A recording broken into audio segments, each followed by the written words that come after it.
ఇంగ్లాండ్తో మొదటి టీ20లో 7 వికెట్ల తేడాతో కన్వీనియన్సింగ్ విక్టరీ కొట్టిన టీమిండియా రేపు ఎంఏ చిదంబరం స్టేడియం వేదికగా సెకండ్ టీ20లో తలపడనుంది.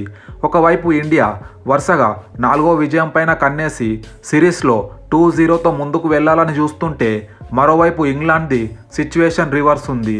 ఆడిన గత 3 మ్యాచ్ల్లో విన్ అవడంలో ఫెయిల్ అయింది. సో ఈ మ్యాచ్ ఎలాగైనా గెలిచి కంబ్యాక్ ఇవ్వాలని ఇంగ్లాండ్ చూస్తుంది. మ్యాచ్ జరిగే చెపాక్ స్టేడియం పిచ్ రిపోర్ట్ చూసుకుంటే మనందరికీ తెలిసిందే, చెపాక్ స్పిన్నర్స్కి స్వర్గధామం అని. సో రేపటి మ్యాచ్ కూడా సేమ్ ఇవే కండిషన్స్ ఉంటాయి. 2024 ఐపీఎల్ మ్యాచెస్ని బట్టి చూస్తే బ్యాటింగ్ ఫ్రెండ్లీ వికెట్ ఇచ్చే అవకాశం కూడా లేకపోలేదు.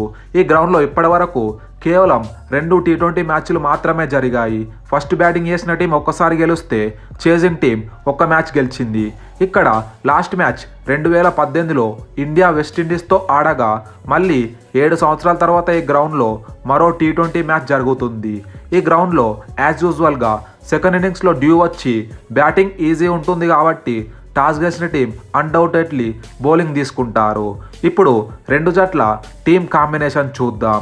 ముందుగా ఇండియా విషయానికి వస్తే, మొదటి టీ20 మ్యాచ్లో ఇంగ్లాండ్ పైన మొదటగా బౌలింగ్లో అద్భుతంగా రాణించి ఇంగ్లాండ్ని తక్కువ స్కోర్కే రిస్ట్రిక్ట్ చేయగా, తర్వాత బ్యాట్తో విజృంభించి ఇంకా 43 బంతులు మిగిలిండగానే చేజ్ కంప్లీట్ చేశారు. సో ఇదే ఆట తీరు చెన్నైలో కూడా కంటిన్యూ చేయాలని టీమిండియా చూస్తుంది. బ్యాటింగ్లో కీపర్ సంజు శాంసన్ మొదటి మ్యాచ్లో ఫెయిల్ అయినా కానీ బ్రిలియంట్ ఫామ్లో ఉన్నాడు. ఈ సిరీస్లో మరో 1 or 2 సెంచరీస్ వచ్చినా సర్ప్రైజ్ అవ్వాల్సిన అవసరం లేదు.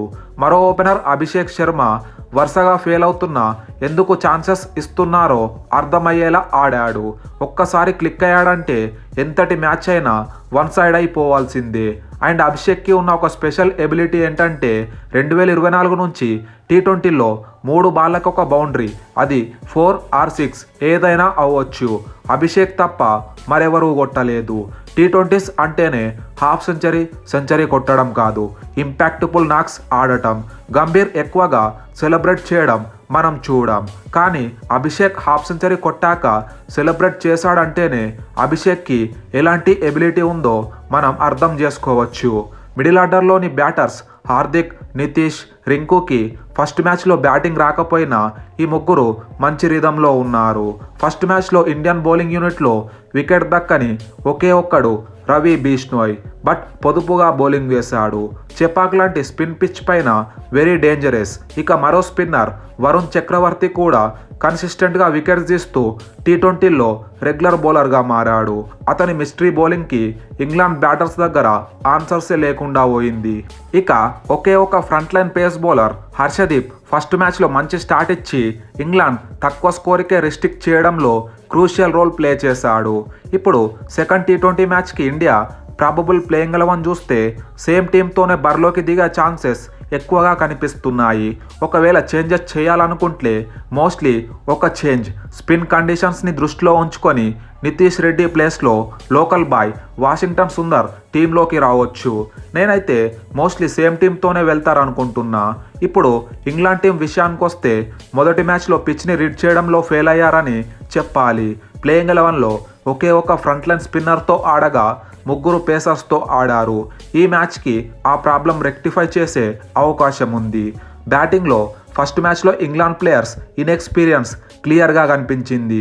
Experienced player skipper Jos Buttler 68 పరుగులతో టీంకి ఫైటింగ్ టోటల్ అందించిన మిగతా ప్లేయర్స్ బట్లర్, బ్రూక్, ఆర్చర్ తప్పిస్తే అందరూ సింగిల్ డిజిట్కే పరిమితమయ్యారు.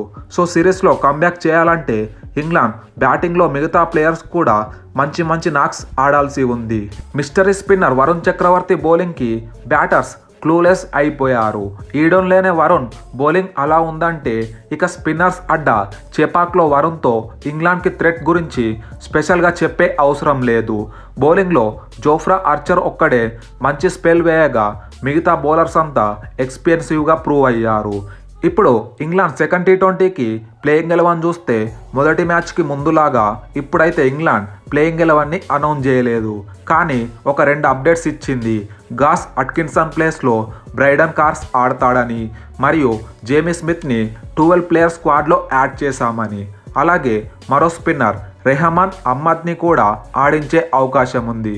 ఒకసారి ఇంగ్లాండ్ ప్రాబబుల్ ప్లేయింగ్ 11 చూసుకుంటే Ben Duckett, Phil Salt, Jos Buttler, Harry Brook, Liam Livingstone, Jacob Bethell, Jamie Overton, Brydon Carse, Jofra Archer, Adil Rashid, Mark Wood or Rehan Ahmed.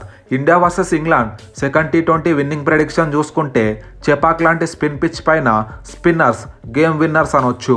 India ఈ డిపార్ట్మెంట్లో స్ట్రాంగ్గా ఉంది. అండ్ ఇంగ్లాండ్ కూడా first మ్యాచ్లో ఓటమితో లో కాన్ఫిడెన్స్తో ఉంటుంది. టాస్ ఫ్యాక్టర్ అనేది మరోసారి కీలకం అవ్వచ్చు. సో మోస్ట్లీ చేజింగ్ టీంకి ఎక్కువ అడ్వాంటేజ్ ఉంటుంది. మరి ఈ మ్యాచ్లో ఏ టీం గెలుస్తుంది అనుకుంటున్నారో కామెంట్ చేయండి. Thanks for watching. Have a great day. జై హింద్.